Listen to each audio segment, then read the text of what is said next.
a very nice introduction. Uh, Morning, Dr. Pohekar and other colleagues from Symbiosis University. It's a privilege. This is the second time. I think last year it was September 20th when we had the induction program, and I had spoken on almost the same topic. And today it is September 21. What I'm going to cover in this session on critical thinking and literature survey, there are three major issues which I'm going to touch upon. One is what exactly is critical thinking.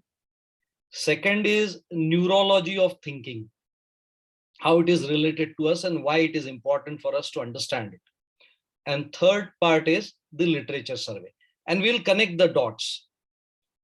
So for next 1 hour and 15 minutes, we are going to deliberate on what critical thinking is. Now, when it comes to critical thinking, I normally like to give a very interesting example from an equally interesting book written by one Seth Stephens. The name of the book is Everybody Lies. He is a former Google executive. The book is all about big data.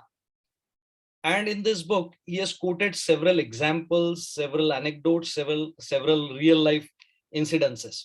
I picked up one of them. This incident pertains to choice of race horses. So there was a Egyptian beer magnate by the name Ahmed Zayat, and Ahmed Zayat wanted to sell his horse. He came to New York. He wanted to sell his horse, and there was a big exhibition going on there. He hired an expert firm by the name EQB, which was led by a Harvard educated person by the name Jeff Seder. And Jeff Seder has been interested in this, although he started his career as an investment banker. Later on, he realized that his real interest lie in horse racing and similar pursuits. So he pursued that particular interest of his, and he tried to understand how horses are being selected. He reviewed literature, he tried to speak to people, and he realized that the traditional methods to evaluate horses were pedigree, the gaits of the horses, and the visual examination of the body of the horse. Are there any bruise marks? Are there any injuries? So that he can choose a particular horse which he felt would win the race. Jeff Seder later on became suspicious about the traditional methods, and he, through his trial and error, tried to devise his own methods. So he started looking at the nostrils of the horses. He started looking at the size of the head and the limb muscles. Even funnily, he started measuring the excreta of the horses with an assumption that if a horse is having higher amount of excreta, then that means the horse is losing a lot of weight, which is not good during racing. So these were some of the methods which he tried. And he realized that none of the methods really worked. And this trial and error with some systematic approach later on led to a very interesting finding. He collected data on the size of internal organs of the horses, like heart, spleen, and on other hand, he collected data on the winning percentage of the horses. And a particular horse, which was brought by Ahmed Zayat for selling in that exhibition, that particular horse had a very big heart. On the basis of this statistical relationship between the size of heart and the winning percentage of different horses, Jeff Seder arrived at a conclusion that bigger the left ventricle of a horse, the better the chances of that horse winning the race. A very radical finding that Whether a horse is likely to win a race or not depends on the size of heart of the horse, provided other organs are not tiny. They are not lesser in size as compared to an average organ. On the basis of this, he made a recommendation to Jeff Seder that you should buy this particular horse. A particular horse he showed. That horse was put up in a barn, which was given the name of, which was given a number of barn number 85, and the horse did not even have the name. The horse used to be known by that name, barn number 85, 85 number 85 horse. And Ahmad Zayat was zapped. He was surprised. He said, this is the very horse which I have brought for selling, and you are asking me to buy the same horse. He said, yes, it will be a mistake if you sell this horse. You don't sell this horse. And Ahmad Zayat had no option, because once you have entered that exhibition, you are supposed to sell it. So he had to buy his own horse. That is the more interesting part of the entire story. Why did Jeff Seder make that kind of recommendation? He looked at that particular horse, horse number 85, which was later on given a particular name, American Pharoah. And he looked at the different parts, body parts, the different organs of that particular horse, and found that on the parameter of height, this horse was in 56th percentile as a 1-year-old horse. In terms of weight, this horse was in 61st percentile. In terms of pedigree, this horse was in 70 percentile. Now, what do we mean by pedigree? By pedigree, we mean the lineage of that horse. What is the amount of laurels brought in by his father of that horse or mother of that horse? That is the lineage. That is the pedigree of that horse. And it was believed till then that if you bring a horse from a family, particularly the parents of that horse, if have won the races, then the son or the daughter horse is likely also to win the races. That was the traditional belief. So when he looked at the organs of this horse, he found that the left ventricle of this horse, this particular horse number 85, was in 99.61 percentile of all 1-year-old horses. And on the basis of this, he made a prediction that this is the horse which has higher chance of winning as compared to other horses. And that is why Ahmad Zayat should not sell this horse, or rather should buy his own horse. That is what Ahmad Zayat did, and rest is history. This horse went on to win a lot of races. We are not interested as much in the story as the lesson from this story. What is the lesson from this story? The lesson from this story is that thinking becomes critical when reflected upon. What was the old belief? What was the old way of looking at horses? The old belief was pedigree of the horse matters. If you have to choose a racehorse, what you should pay more emphasis on, that is the pedigree. A question occurred to Jeff Seder. He reflected on this thinking. He reflected on this belief, and he asked himself a question: does every sibling perform well? If I choose a horse whose parents have done well, then all the siblings should have also done well. If all of them are not doing well, only one of them is doing well, then how can we conclude that the pedigree matters? This led to revision in the practice of choice of horses. The point is, critical thinking involves reflection.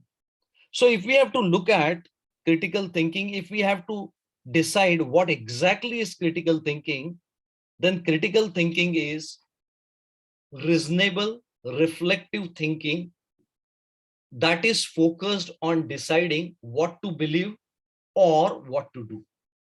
So 4 important components of this definition of what exactly is critical thinking.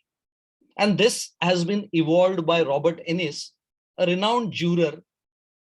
And you might be surprised that why I am naming a juror. in a discussion on critical thinking, because I believe if there is an area where critical thinking plays extremely important role, it is jurisprudence, because it's a matter of convicting somebody. And sometimes it may be a death sentence, sometimes it may be life imprisonment. So you want to be doubly sure that you are really doing the justice. So you just cannot think, you have to think critically. And that's where Robert Ennis's view on what critical thinking is matters a lot. He has written research papers on this. So four important parts of this view of critical thinking. First and foremost, it is a reflection, means thinking about your thinking. It's a reflection, reflecting back. Second, it has to be reasonable. When we say reasonable, I don't mean the colloquial meaning of reasonable. Colloquial meaning of reasonable is neither more nor less, just adequate. No, that is not what Robert Ennis means here. He means something where you are able to reason, an argument where reason exists. So reasonable is one important part of this critical thinking. Secondly, it involves reflection. Third, critical thinking is for making decision about what to believe and what not to believe. Every day in the morning, we start getting off late in last 5, 7 years, 10 years, messages on WhatsApp. Forget about critical thinking. They do not reflect even thinking. So what to believe and what not to believe, what to do and what not to do can be aided by critical thinking. What are the indicators of thinking critically? Two indicators I could think of.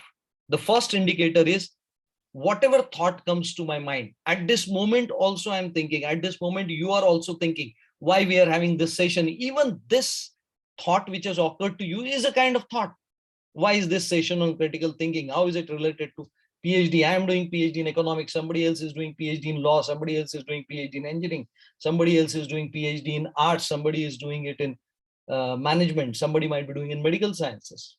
And why there is a common topic, why there is a common induction, as Professor Yogesh Patil said, that there is a common induction. So this might be a thought occurring to you. So whether that thought is critical or not, there are two indicators of it. First one is, did we reflect on that thought? Are we thinking about our way of thinking? And secondly, do we have a reason to believe something? This is right, this is wrong, this is good, this is bad, this is superior, this is inferior. Why? What is the reason for it? In this particular domain, like Robert Ennis, there is another person by the name Richard Paul. Richard Paul is a very eminent scholar in the area of critical thinking. He has developed a conceptual model of critical thinking. This conceptual model comprises three parts. Part number one is, Richard Paul's belief is that if you want to understand anything, you should first break it into its essential parts. You should first break it into essential components. And I firmly believe that that is why we say that go back to basics. What are basics? Simply basics means going to the base, going to the base. So if there is a physical object in front of me, a computer, I go into its basics, I divide it into parts, and I keep on dividing till the time I reach a level where further division is not possible. So any physical phenomena, further division at this moment can happen only to the level of atoms and molecules. And within atoms and molecules, proton, neutrons, and electrons. And this is the current status of science. It may get revised, and then we may have something below protons, neutrons, and electrons also. That is the next state of knowledge. But as of now, that is the base. That is called as basic thinking.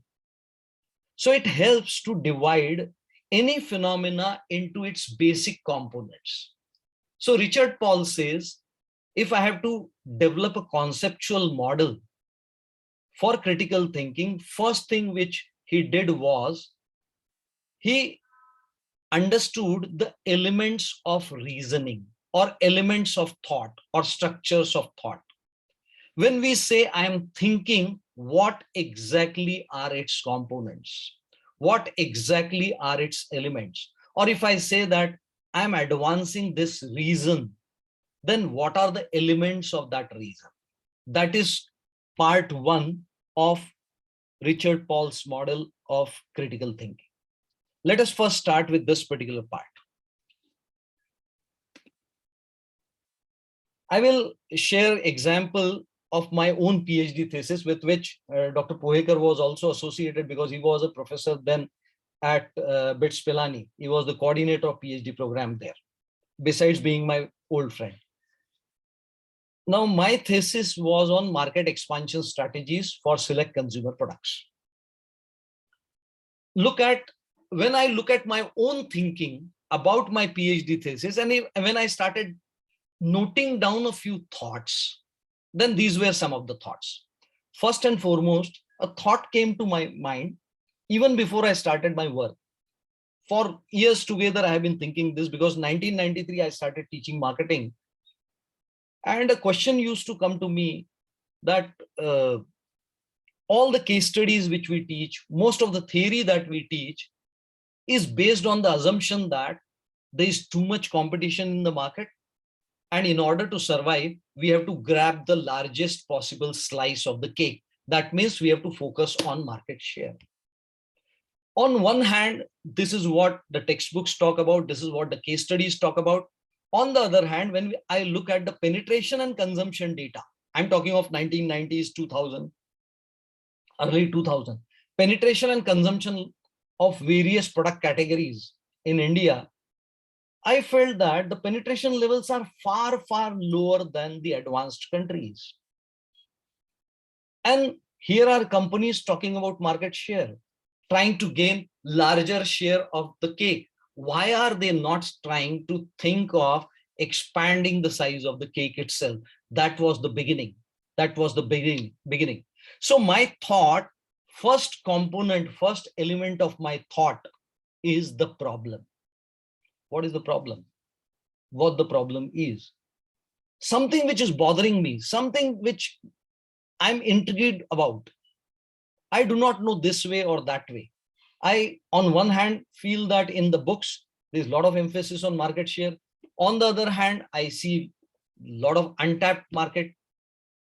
So can this become a topic for PhD thesis? Can this become a topic for research? So first component of thought is problem. Then another thought came to me, fine, I'm going to do a PhD on market expansion strategies.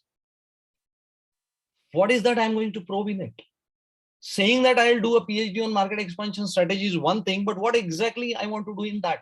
So with my guide, we zeroed down on certain objectives. Objective number one was to conceptualize market expansion strategies, especially in developing country context.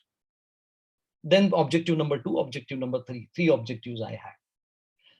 Now the point is, my thinking's second component was the purpose. So thinking has 8 components, 8 elements according to Richard Paul. First one is the problem. Second one is the purpose. Let's move further, continuing the example of my PhD thesis.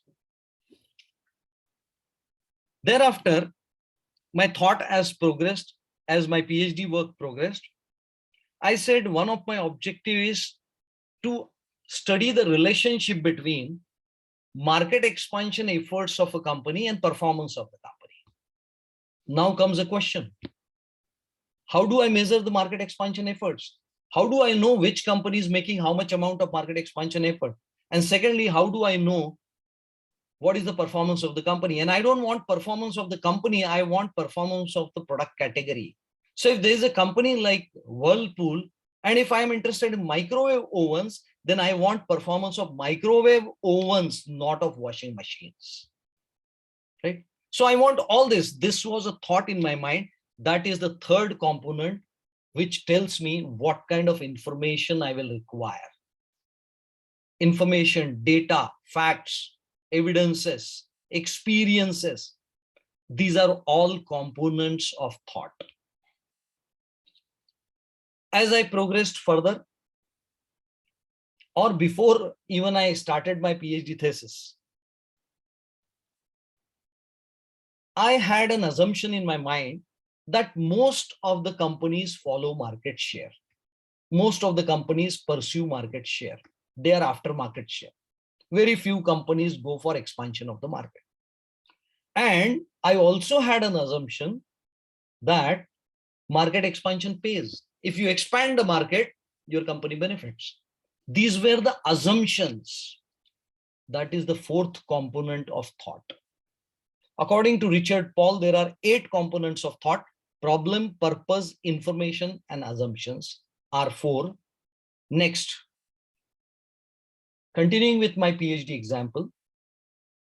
So market expansion strategies for select consumer products. Now comes the issue. What is market expansion? What is market expansion strategies? 3 parts of it: market expansion strategies. So let us take one part at a time. What is a market? Collection of demand. What is demand? Collection of wants. But wants are not just one type of wants. You have to qualify the wants. And what is a need? What is a want? Want is desire to satisfy a specific need. That means in order to understand the idea, the construct of market, I had to understand the concepts of demand, qualified wants, need, and even what need comprises of. This is next component of thought, which is concepts and theories. Next thought which I had was all this thesis, all this my thinking that there is untapped market and companies are going after only the small cake and trying to get the bigger slice of it. Somewhere at the back of mind, probably I was thinking that as a teacher of marketing, whom I am accountable? Am I accountable to Hindustan Unilever Limited? Am I accountable to Procter & Gamble? Am I accountable to Bajaj Auto Limited? Am I accountable to Hero Motors? Or am I accountable to the consumers in the market?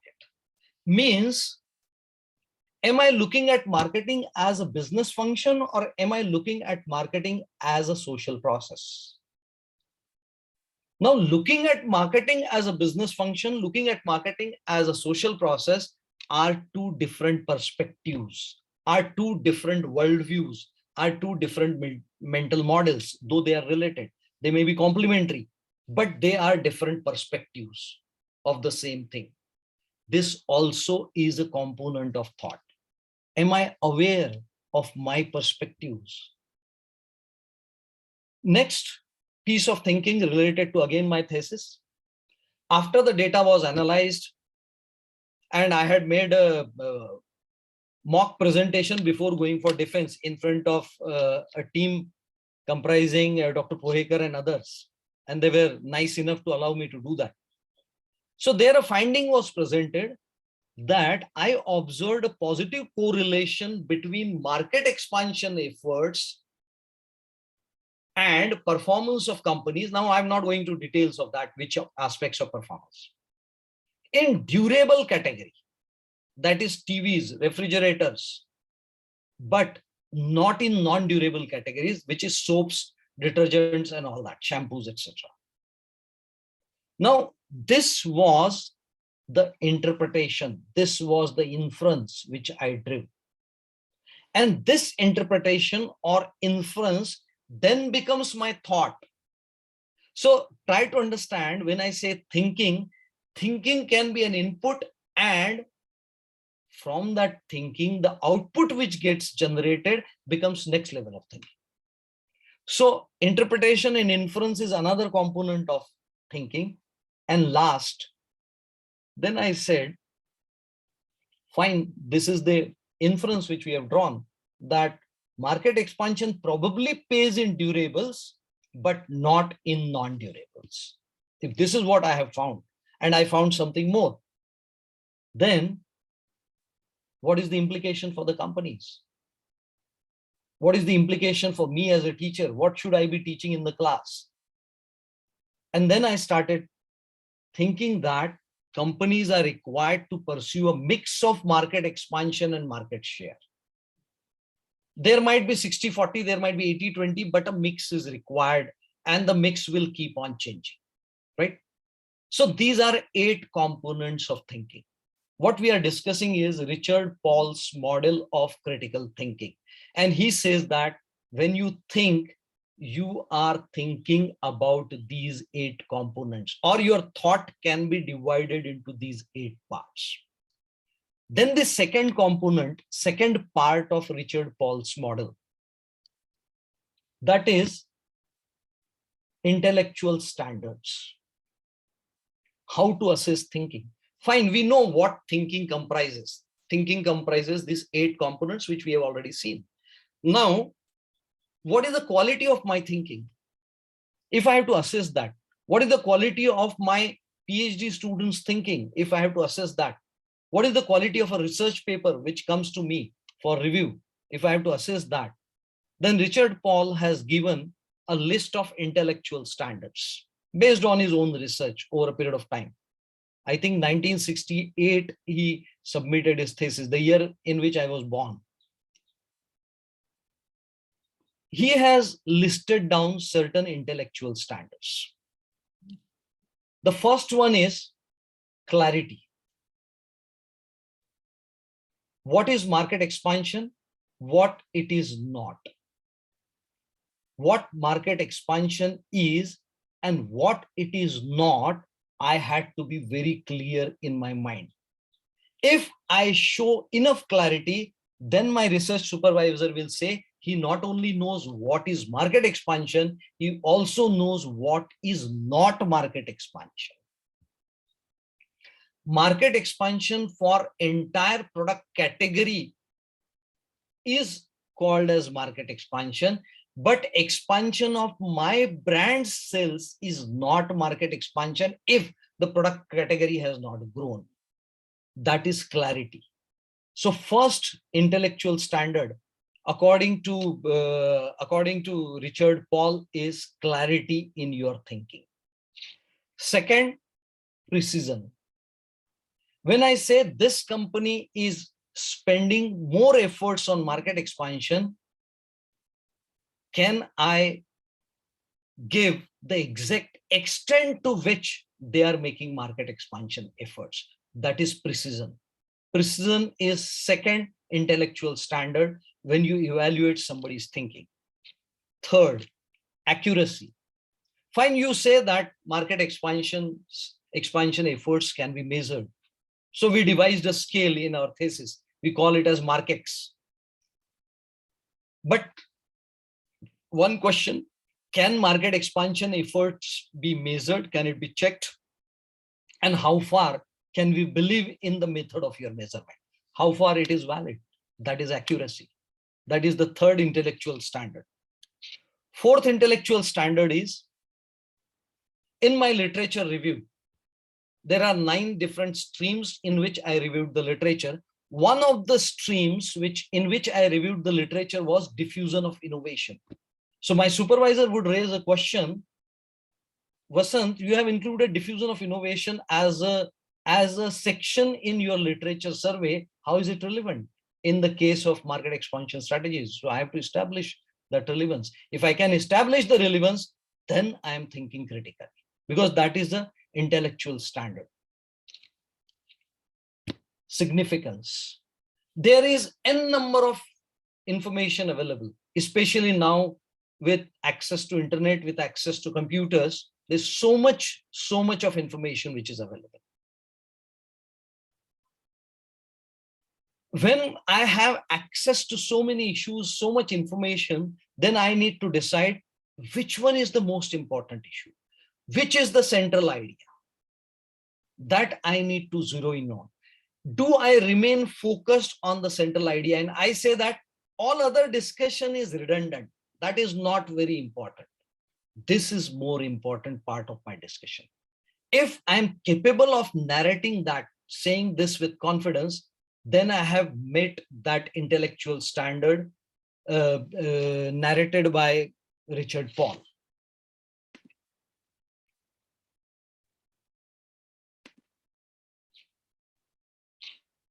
Thereafter,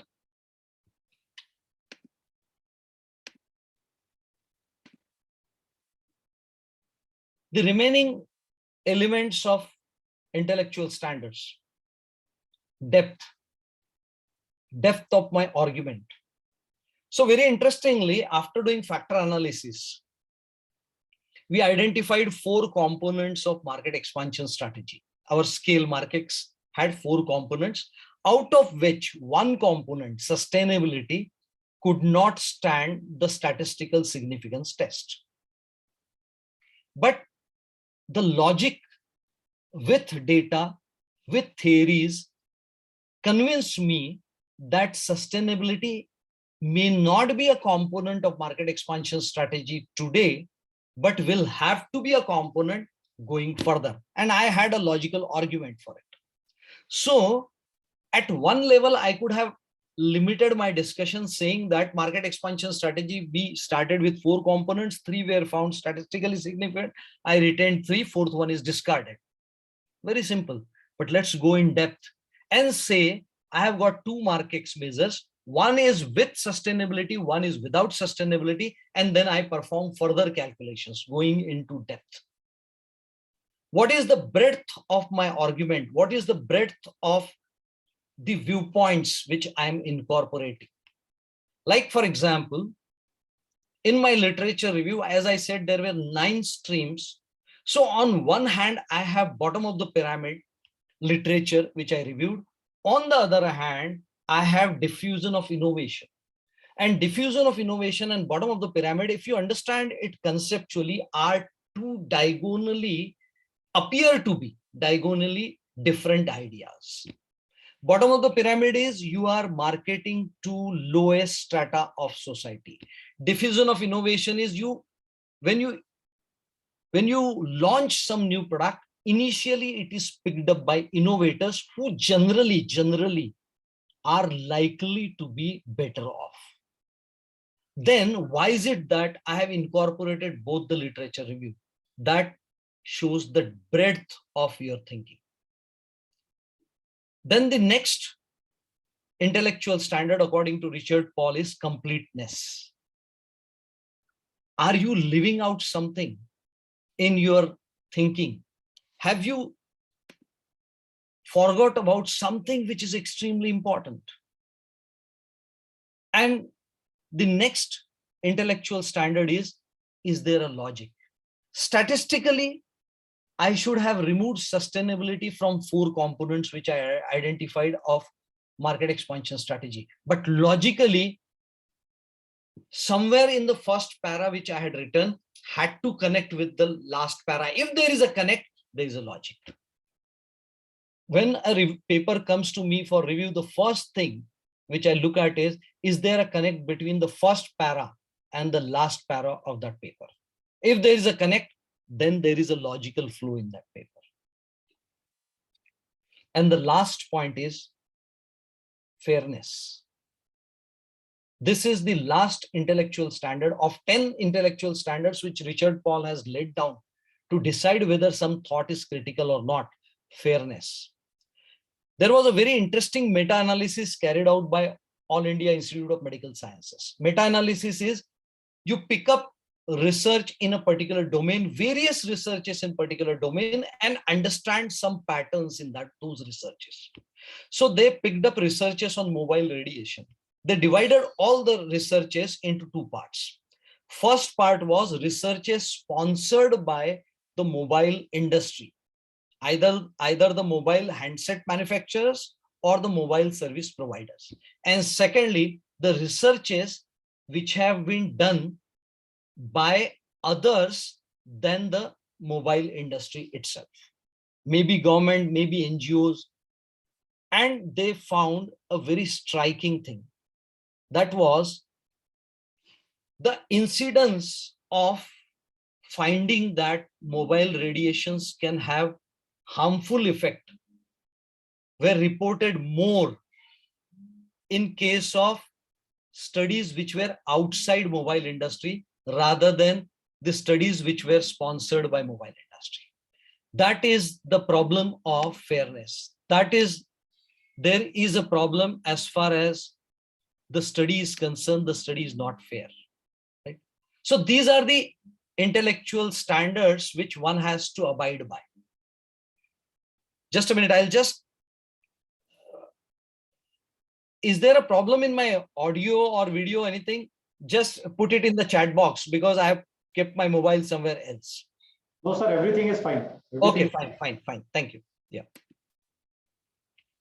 Thereafter, the third block of Richard Paul's model of critical thinking is about intellectual traits. First one is about elements of thought or elements of reasoning. Second is intellectual standards. And third one is intellectual traits. First and foremost trait, according to Richard Paul, is confidence in reason. Vasant Bang, without doing PhD, believes that most of the companies follow market share strategy, not market expansion strategy, is his belief. That is not a research finding. Market expansion strategy pays is his belief, and he can go to the class and deliver a blah, blah, blah, blah lecture. That is one thing. But does it stand the scrutiny by referees of good journals? Do I have confidence in the reasoning? Where is the evidence? Do I ask a question? Where is the evidence? That is first intellectual trait. Second intellectual trait is, am I autonomous? Do I think on my own feet and in my own head? Or does my thinking get colored by my social identities? In India, there's a huge problem. Surname decides our views. It's a fact. Surname decides our opinions. Am I independent in my thought, and can that thought withstand the rigor? That is intellectual autonomy. C.K. Prahalad wrote about bottom of the pyramid. He said that the companies, especially in developing economies, should pursue bottom of the pyramid strategies. He was from University of Michigan, Ross School of Business. In Ross School of Business, there is another NRI professor, Professor Karnani. In the same business school, he challenged what C.K. Prahalad said. He said, I don't agree. You may have different views on the same phenomena, but you are thinking independently, not getting impressed by somebody's stature. That is what intellectual trait is. Intellectual integrity, slightly different from autonomy. Am I making up the stories, putting some mathematical statistical equations and trying to hide behind it?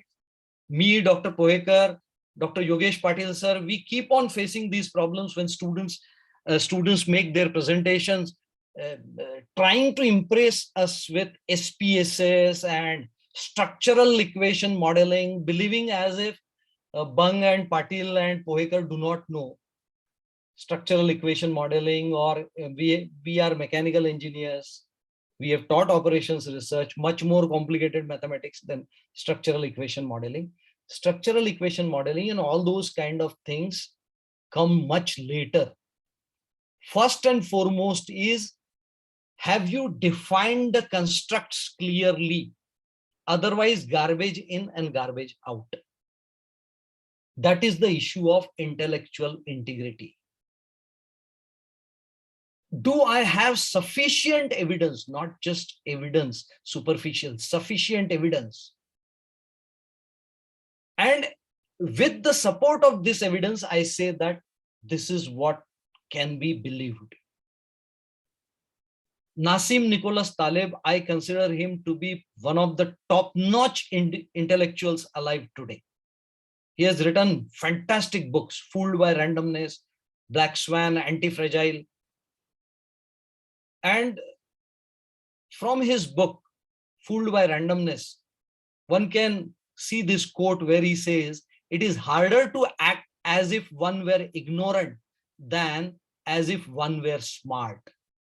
It is emotionally harder to reject hypothesis than to accept it.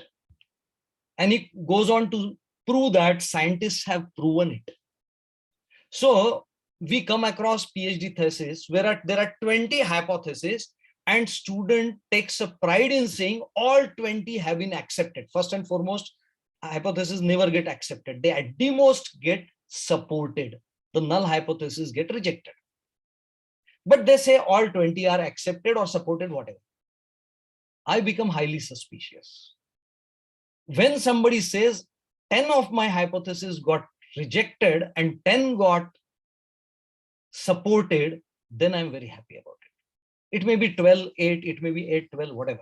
The point is that shows the integrity. You have not made up the stories. Fine, it got rejected, so it got rejected, so what? Intellectual humility is the next trait. I will very strongly suggest wherever possible, please do watch interviews of AIIMS director, Dr. Randeep Guleria, which he gave during the period of COVID. It was a treat, intellectual treat to watch him. He was so cautious with his words and director of one of the most premier medical colleges in India. He used to say, the data says this, I cannot say beyond this. As on date, I don't have any opinion on this. This is intellectual humility. I don't know. When I joined as a lecturer in 1983, there was higher tendency to immediately answer the questions. Now I have curbed it over a period of time. And more I have started saying, I don't know. I need more information to understand it. Intellectual humility. You become aware of multiple dimensions and you become aware that probably I don't know something in this particular domain, which I need to know. And that is where the next intellectual trait comes into picture, which is intellectual perseverance. So when I found in my thesis that market expansion strategy is paying in durable sector, but not paying in non-durable sector, why is it so? I could have stopped there, but I had to dig deeper and understand why is this happening.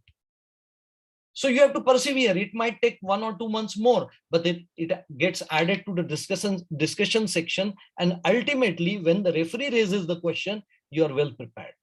That I have understood. Why is it? But it requires intellectual perseverance. Next intellectual trait, intellectual empathy. Willingness to understand alternative and opposing viewpoints. Somebody might have said something that customer orientation pays or customer orientation should be the trait of all companies. Fine, this is what we have been teaching. This is probably in the first or the second class of marketing which I take. This is what I teach. But here comes a professor from Harvard Business School who is no more now, Clayton Christensen, and he says there are times when it is better not to listen to the customers. You have to empathize with his views. You have to understand why is he saying so. There might be a logic in what he says. That is intellectual empathy. Fair-mindedness, giving somebody his due. As far as intellectual arguments are concerned. And that is why references, that is why plagiarism check. And last, intellectual courage. Fine, don't get intimidated. Respect people, that's fine, but don't get intimidated. So when I wrote a paper on a conceptual marketing strategy for emerging markets, a conceptual framework, that is the last paper which I wrote. In this paper, very respectfully, we disagree with some of the scholars in this field. Some people, like even Dr. Jagdish Sheth, highly most respected person, one of the most respected person at par with Philip Kotler in the field of marketing. He came out with a paper which probably gives an impression, probably I'm saying that is not his intention, that all emerging markets are alike. In my paper, I say all emerging markets are not alike. Fine, you have to have that courage to challenge some points of view. That is how the body of knowledge grows. So these are the intellectual traits. Now, Richard Paul puts all these three components together and comes out with a model. On one hand, you have got elements of thought in the center, or all 8 elements of thought which we discussed. He says these elements of thought should be evaluated, or you should be applying intellectual standards, which are mentioned here, clarity, precision, which I have shown in the green box. The intellectual standards must be applied to elements of thought. Means when you think of problem, ask yourself, are you clear about it? When you think of purpose, ask yourself, are you clear about it? When you say, I want this information, ask yourself, are you clear about it? When you say this is the assumption, ask yourself, are you clear about it? That is what is the test. So intellectual standards must be applied to the elements of thought, which result into development of intellectual traits. These intellectual traits, once are developed, we become critical thinkers. So this PhD program is the process which creates critical thinkers. PhD programs do not create experts in a domain. To some extent, it does add to expertise. But more than anything else, what the PhD programs do is they develop intellectual traits.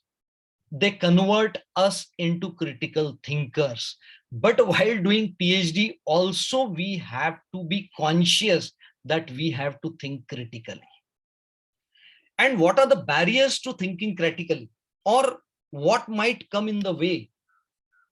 Two issues. One, there are barriers to critical thinking. And secondly, for critical thinking, you require certain abilities. What are those barriers to critical thinking? 4 barriers to critical thinking. First and foremost, egocentrism. People coming with experience into PhD domain have to beware of this, whether you are coming from academia or whether you are coming from industry. If you are coming from academia and you have taught a particular subject for 20 years and you start a PhD program, if you are under an impression that 20 साल में सब कुछ पता चल गया है, अब बस लिखना ही है thesis सीधा जाके, sorry, you are not thinking critically. Same is true with industry. And to elaborate this point further, I would like to quote a study which again is given in Nassim Taleb's book, Fooled by Randomness. A psychologist by the name Mihl, statistician and psychologist, Mihl conducted a study in 1954 wherein he spoke to certain number of accomplished statisticians and economists and asked them to forecast about something. And then he compared the outcomes of those forecasts over a period of time. And there was huge discrepancy. And these kind of researches have been repeated over a period of time. Even in the commercial domain, these kind of researchers have shown that what the companies think and what the consumers think, there's a gap as large as 80%. Bain Consulting carried out a survey wherein 80% of the CEOs thought that their companies are the best, whereas only 8% consumers of those companies thought that these companies are real best. 72% is the gap. We call it as service delivery gap, right? So egocentrism is, I know best, so I don't have to carry out any further intellectual investigation, is the biggest barrier to critical thinking. And that is where Nassim Taleb says, it certainly takes bravery to remain skeptical. In a classroom, I have to be very brave when I say I do not have the answer, because students will think that फिर ये क्यों खड़ा है सामने? Then why is the professor? Well, I am a professor and I know what I do not know. It takes inordinate courage to introspect, to confront one's limitations. And he goes on to say, we are specially designed by Mother Nature to fool ourselves. And believe me, Nassim Taleb is no mean a person. He is an alumnus of Wharton Business School. You go to his Twitter account, and half of what he says, I find it difficult to understand. And the highest level of mathematics you can see in some of his work. So he's not somebody who is just fooling around. Second barrier, which is exactly opposite of first, is sociocentrism. That is, egocentrism is I know everything, and sociocentrism is exactly opposite of that. The crowd knows everything. इतने लोग बोल रहे हैं तो सही है. No, that is not critical thinking. Third barrier, laziness. Simply, this much data I have collected, and like I won't name the person, but Dr. Pohekar would remember last PhD presentation which we had, and we asked the candidate to redo some work, and the candidate said, sir, I have put in 3 years of work and so much of mathematical calculations I have done, and now you are asking me to redo it again. That is intellectual laziness. You have to do it. There's no other option, right? And there are affective issues also, or you can say emotional issues also involved. As I have already shared that example, wherein rejecting hypothesis is emotionally painful. Accepting hypothesis is emotionally pleasurable. Oh, my thinking was good. But if I reject a hypothesis, I start feeling, am I making a fool of myself? Right? So there are affective issues also. So these are 4 barriers to critical thinking.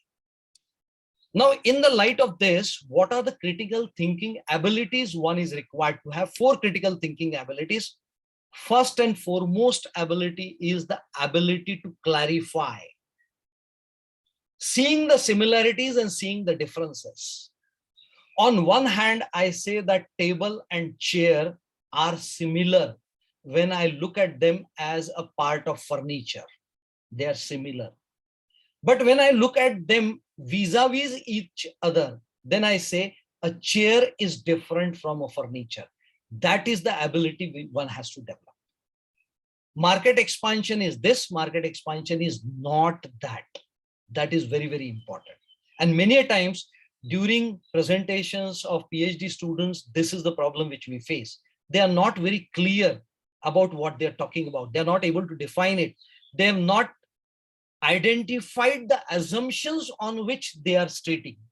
They do not know if something is relevant or not. Some irrelevant, something if we include it in our thesis, that is of no use, right? So these are all clarification abilities which make you a good critical thinker. And one has to develop those abilities consciously. One has to keep on asking questions first to oneself. Am I really convinced what I am talking about? Second ability required to become a critical thinker is ability to get information. Most importantly, from where? What is the source credibility? And that's where Yogesh Patil sir will tell you why certain kinds of journals are preferred and some other journals are not preferred, because every source is not a credible source. The third ability to become a critical thinker is ability to draw inferences, which has got 3 subcomponents.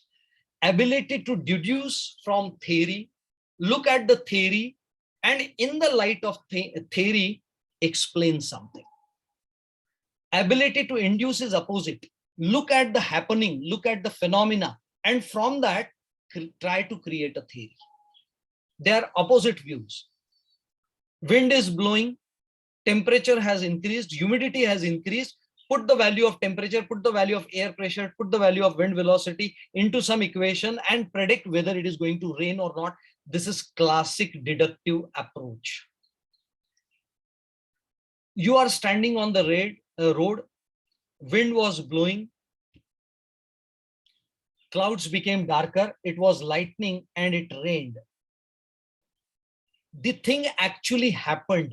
And then you created a theory that when wind blows, when temperature rises, when the lightning happens, the chances of rains are high. That is inductive approach. You have to decide But then there are problems in induction which one has to be very, very careful about. And Nassim Taleb very sarcastically gives a very funny example. He says, I have just completed a thorough statistical examination of the life of XYZ. He in fact mentions President Bush. In 85 years, over 21,000 observations, he did not die once. So I pronounce him as immortal with a higher degree of statistical significance. The whole debate of statistical significance goes for a toss, right? You have to know how to infer, right? Ability to visualize alternative explanations. This is the explanation which has come out. Is there an alternative explanation? Once there was a research done which showed that there is a relationship between religion of the voters and their preferences during voting.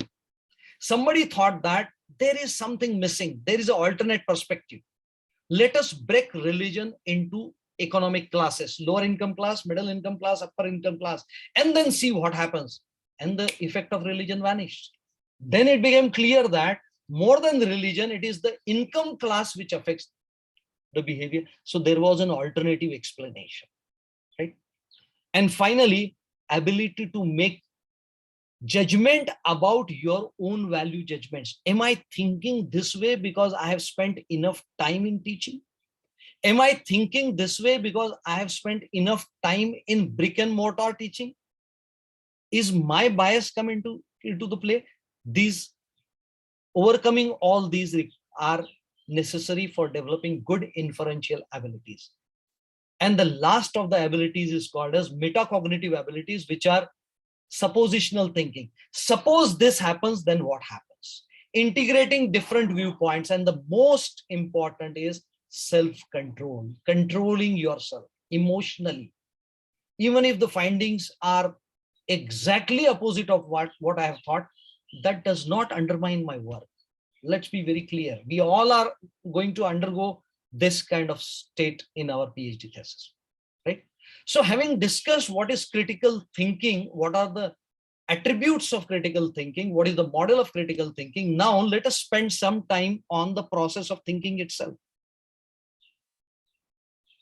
Our brain receives information from 5 different senses. And the first part of the brain where all this information hits is thalamus. And a part of that information very rapidly goes into another part of the brain called as amygdala. And that is emotional part of that information. So I hear a roar and I start feeling fearful. I start perspiring. Now, all this is the emotional information which has immediately gone to one part of my brain. And I unconsciously, without thinking, start deciding to run away. Whereas second part of the information slowly goes to another part of the brain called as cortical areas, where conscious evaluation of the information happens. How loud was the roar? How much must be the distance? How much time the tiger or the lion will take, the cheetah will take to come to my place? Will I get eaten? Should I run away or not? Let us do some mathematical calculations about it.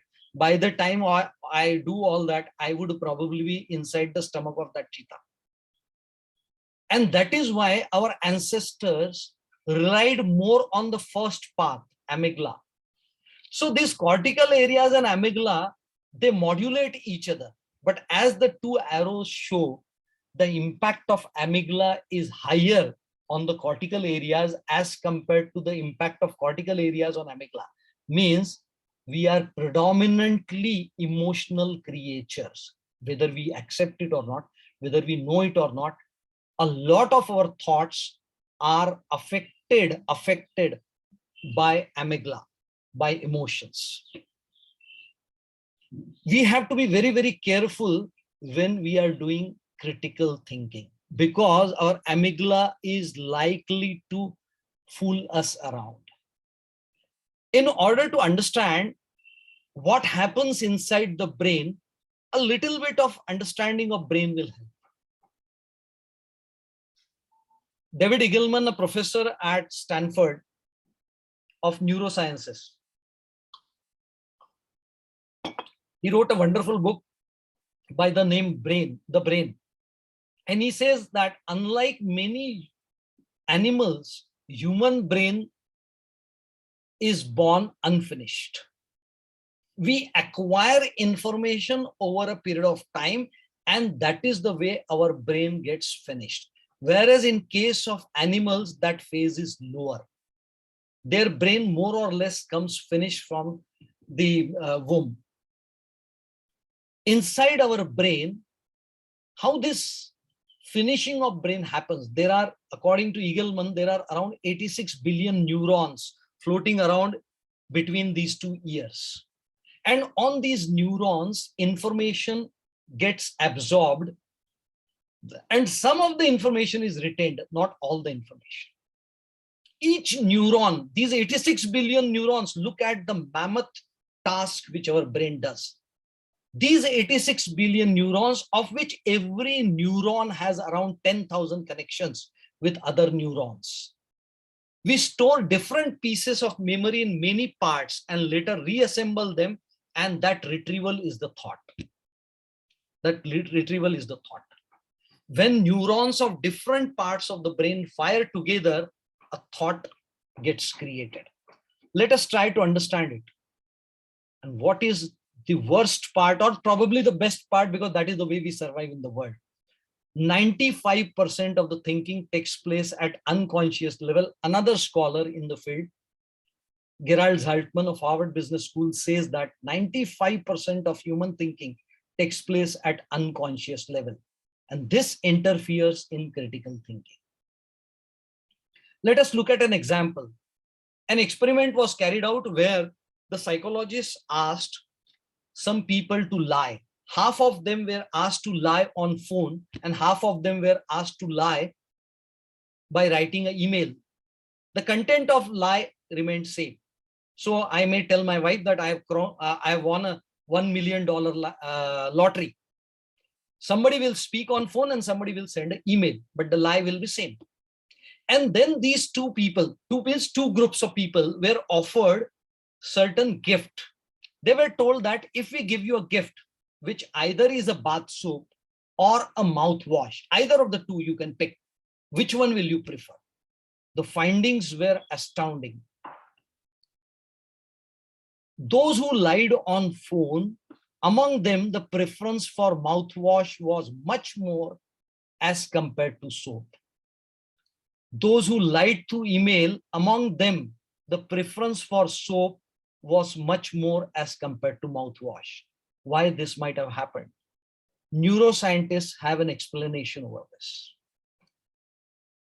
This is quoted from a fantastic book, Thinking Fast and Slow, written by Daniel Kahneman, a Nobel laureate. In our brain, there are neurons. These are groups of neurons. Some neurons contain information related to lie.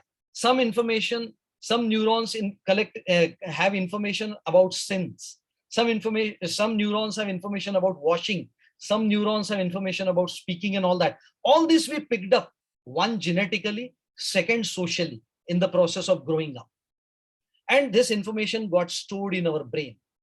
So when we underwent this experiment, when we lied on phone and somebody offered us a gift, then immediately the neurons, without our knowing, connected with each other that lying is a sin.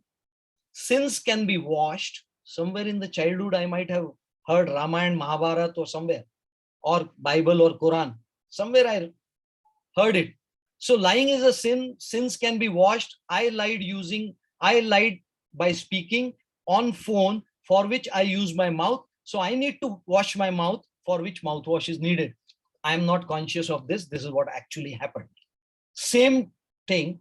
Those who sent an email, lying is a sin. Sins need to be washed. I lied by writing. I lied on laptop. I wrote on laptop using hand. So hand needs to be washed. So I preferred soap.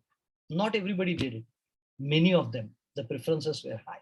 What does it show? It shows that we are on our autopilot mode. And this autopilot mode is the biggest threat to scientific research. We keep on gathering the information actively and passively as we grow. We read newspapers, we keep WhatsApp, we read WhatsApp forwards, we watch news, we work in companies, we work in institutions, we meet various people, on the basis of which we develop shallow conjectures. Shallow thinking happens. X is this, Y is this, so there is a relationship between X and Y. Tall people are good salesmen. Salespeople generally lie. Marketing यानी सिर्फ advertisement करना. This is all shallow thinking, right? On the basis of which we create theories in our mind. What is a theory? Theory is explanation of a phenomena. Theory is a beautiful thing. Theory is explanation of a phenomena, but personal theories are different from general theories. These are personal theories that if X is this, Y is this, then there is a relationship between X and Y. That is a personal theory. But personal theory can be generalized when you do a research on it, right? So what is expected in research is creation of general theories. Again, Nassim Taleb says it is our inability to think critically that we may enjoy presenting conjectures as truth. Something happened, some anecdote, and we start saying that this is what the truth is. That is not research. What exactly is research? Research is systematic attempt to understand reality. What research is not? It is not research when people argue that something is true because they say it is true. I have spent 20 years in this line, so I know everything. So you just buy my argument. That is not research. That certainly is not research because that is not critical thinking, right? You have to be aware of anecdotes as evidences. Anecdotes are not evidences. Research is conducted systematically. What exactly is a system? System is a scheme of principles and procedures. More importantly, which are well accepted by whom? By scholarly fraternity. And how do you know what is well accepted? You come to know what is well accepted only when you have done sufficient literature survey. So connecting the dots, where did we start? We started with critical thinking, model of critical thinking. Then we looked at the neurology of thinking and said that we have to be on guard because we may not be thinking critically. And then we are coming to literature review because literature review will enable us to become critical thinkers, right? Literature survey, exactly what needs to be done. When I have a paper, a research paper before me, I need to ask 4 questions about that research paper. What is studied in this paper? Where it was studied? Was it studied in India or in America? Was it studied in construction sector or IT sector? When was it studied? Was it studied before 2008? Was it studied after 2008? How was it studied? Was it studied by asking opinions of people? Was it studied by observing people? Was it studied by conducting some kind of experiment? So on the current paper, these are the 4 questions I'm asking myself. This will help me in answering next question, what should be studied? That will help me in deciding the objectives of my research. That will help me in deciding the variables of my research. Where should it be studied? It has already been studied in one sector, in one domain. Now where it should be studied, that will help me in defining the scope of my research, the spatial scope of my research. When it has been studied and when it should be studied, that will help me in defining the temporal scope, the time period of my research. How it has been studied and how it should be studied. Somebody studied impact of celebrity endorsement on advertising, but by asking opinions of people, and I feel that is not the right way. So how should it be studied? By conducting experiments. So this helps you in understanding the methodology, right? So that is why literature survey is required. Literature survey tells you where lies the gap. Why is my research required? Everything which I have shown with red color is the gap. The gap may be in the objectives, the gap may be in scope, the gap may be in methodology. So literature survey has three purposes. One, to identify the research gap and formulate the research problem.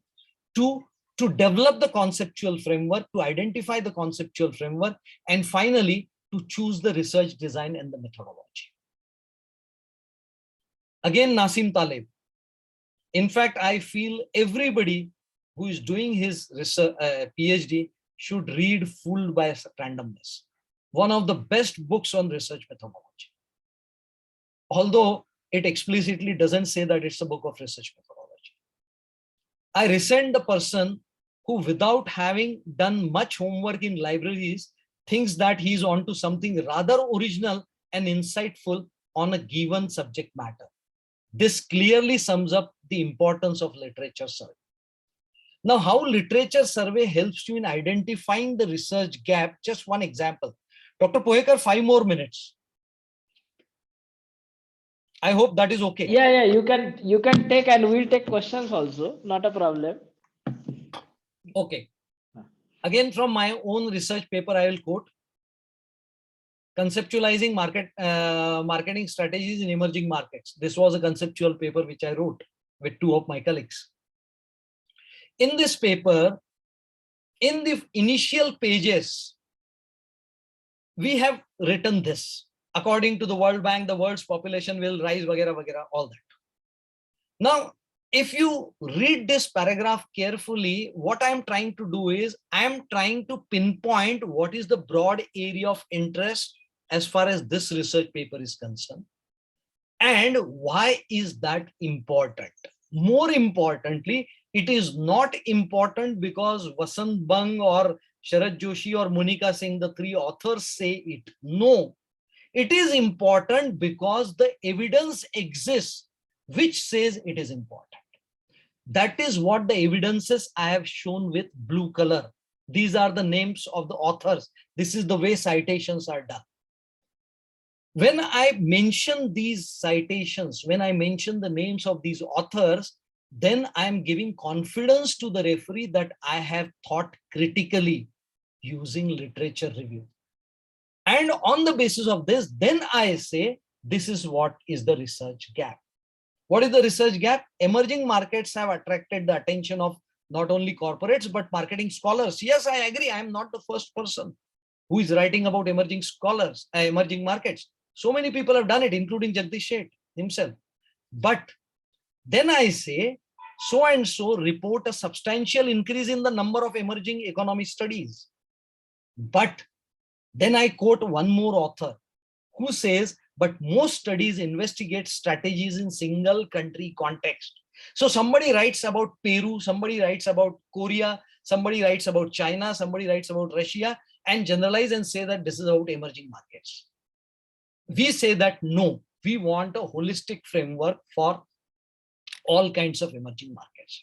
We move further and then mention that so many people say that emerging markets have some common characteristics, which again in blue I have shown who has said this. That means I am giving the evidence.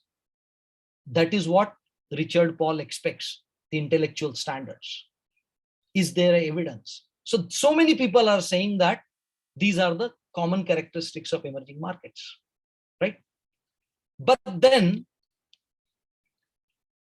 we go on to challenge that, saying that we believe that a generic framework of strategic marketing in emerging markets should be based on one hand on some characteristics that are common to most of the emerging market economies, and on the other hand, which accommodates the heterogeneity across emerging markets. So everybody is talking about the homogeneity. What about the heterogeneity? When you factor in both homogeneity and heterogeneity, then you can have a holistic view of what kind of strategic choices are needed there. That is what our paper. Tomorrow somebody is going to challenge that and we'll be happy about it.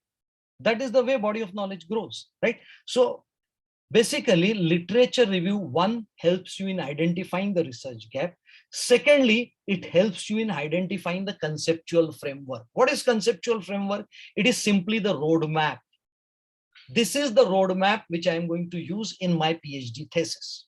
So for example, these professors from some US business school, although many of them are Indians, they did a fantastic research on a very interesting topic, that marketing department of companies, B2B companies, marketing department of these companies bring out a lot of leads and hand it over to the sales department. And it is observed that sales department do not pursue many of these leads. They rather pursue their own leads. Why it happens? This was a problem in their thought of these scholars. And this problem they pursued further in the research. How did they carry out that research? What was the roadmap? What was the conceptual framework? They said, we need to understand why this happens. And they said, probably we need to look at three reasons. One reason may be motivation, that the sales representatives do not have that kind of motivation. Second, they may not be seeing the opportunity in what the marketing department gives. And third, their own abilities to pursue those leads.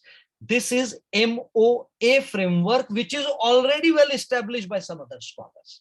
So they borrowed somebody else's framework, which they further broke into subparts. And then they said, this probably helps us in understanding why the salespeople divide their time and how they divide their time in acquiring customers.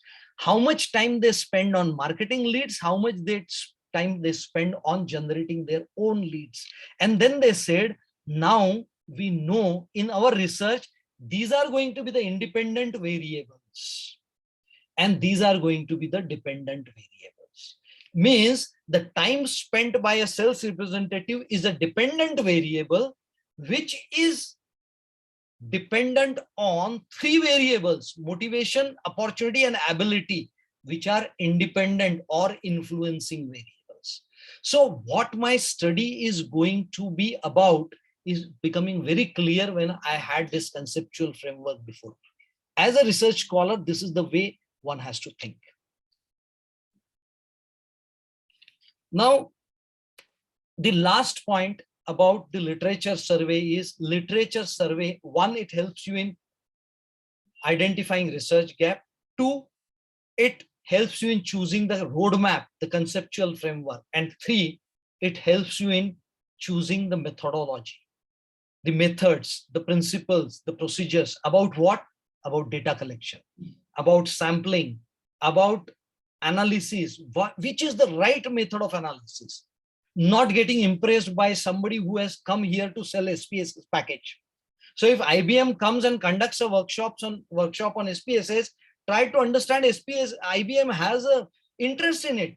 So they are going to tell you your research cannot be done without this. They have a conflict of interest involved here. You have to be very critical in choosing the analysis method and choosing the indicators of reliability and validity, right? Like, for example, just one part of this entire thing I've taken.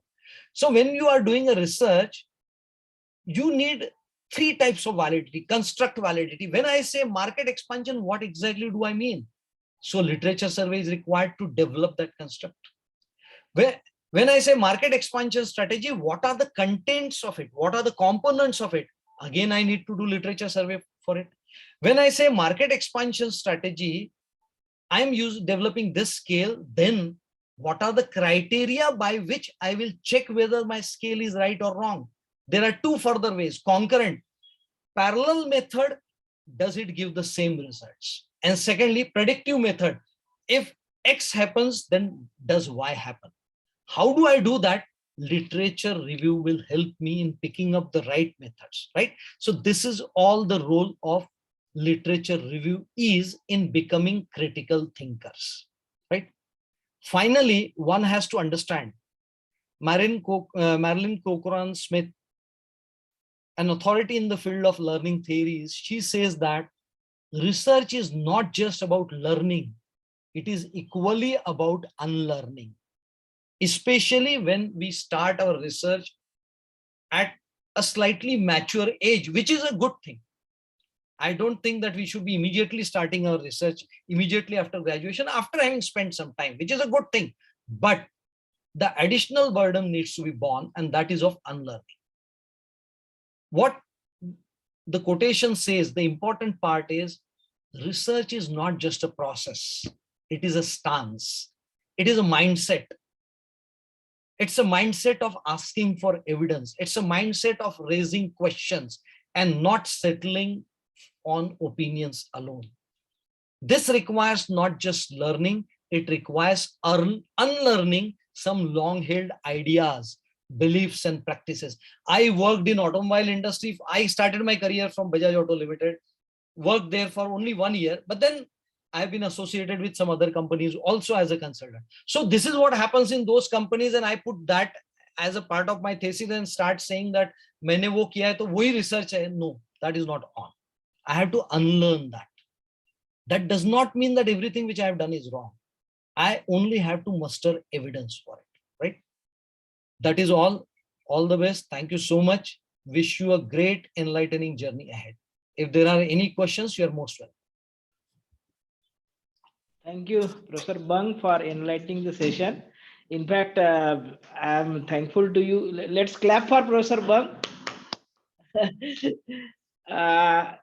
Couple of things which he has made is clear that no, those who are thinking that no, they have a long experience and simply documenting the experience is going to make their thesis ready. It's wrong. You might have some experience, but then experience may come as a handy tool to you, but experience alone cannot be a thesis. And we are fooled by many things. Randomness, he quotes Nassim Taleb and everything. Statistical techniques, there is a session on that, how to remove bias. In fact, Professor Bang has covered independent variable, dependent variable, and how to think critically, how to do literature survey. So, and there are many things which I can speak, but then I will throw the floor open for questions. You can unmute. My only request is please unmute and speak, and rest of the people shall keep their mics muted while you are speaking. So we can have 5-6 questions for Professor Bang. Supervisors have also attended the session on my special request. So my special thanks to supervisors. Please pass on the knowledge and wisdom which Professor Bang has shared with us to your students, make them learn on their own and think critically. May I float my question? Yes, please. Yes. Dr. Bang, thank you very much for this really great session. I have a question. Critical thinking reflects on hypothesis statements, and Critical thinking reflects on making our hypothesis statements for our research. And based on our critical thought and critical thinking exercises, we make our hypothesis statements for our research. Now, what could be better in making hypothesis statements? Whether these